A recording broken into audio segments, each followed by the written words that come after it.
Bienvenue à la découverte du saint du mois de mars, Saint Patrick. Quand nous entendons parler des missions et des missionnaires, nous pensons surtout aux pays étrangers à évangéliser et aux religieux et religieuses qui y sont envoyés. Missio, le mot latin dont dérive mission, signifie envoyer. Donc être envoyé, dont des missionnaires, est l'attitude dynamique la plus propre et intime de l'Église et des croyants, répondant à l'invitation même de Jésus aux disciples. Allez et répandez partout mon évangile. En effet, chaque croyant, chacun de nous, a reçu la foi par la grâce de Dieu et à travers des envoyés, hommes ou femmes, comme nos parents, les prêtres, les catéchistes, les éducateurs, qui ont contribué à notre formation. Chacun de nous devient par son baptême un missionnaire envoyé aux autres comme témoin. Enfin, n'oublions pas que chaque pays de la terre a été un lieu de mission dans une époque plus ou moins lointaine. Et aujourd'hui, souvent aussi les anciens pays chrétiens ont besoin de nouveaux missionnaires et évangélisateurs. Le saint dont nous parlons en ce mois, Saint Patrick, a été un excellent et intelligent missionnaire et évangélisateur. Nous ne savons pas trop de ses origines, mais seulement qu'il fut kidnappé très jeune de son village et vendu comme esclave en Irlande.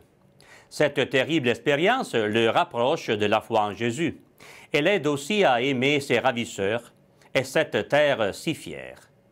Donc, plus tard, après être devenu libre, Patrick devient prêtre et demande au pape d'être envoyé aux Irlandais, dont il connaissait bien la culture et le caractère pour leur porter Jésus.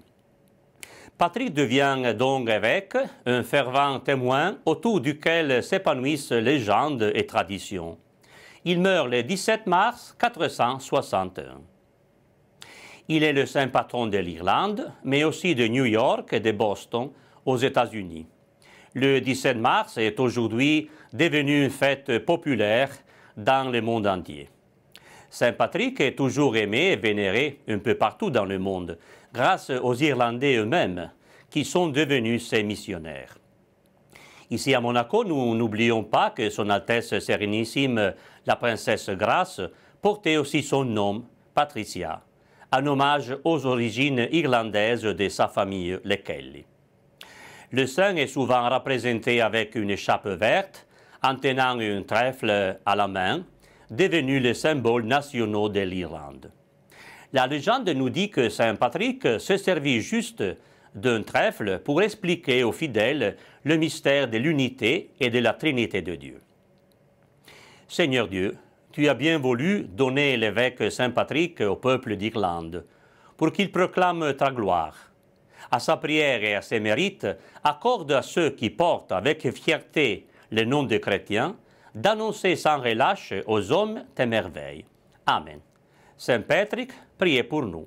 Merci, au revoir au mois prochain avec Saint Jean-Baptiste de la Salle.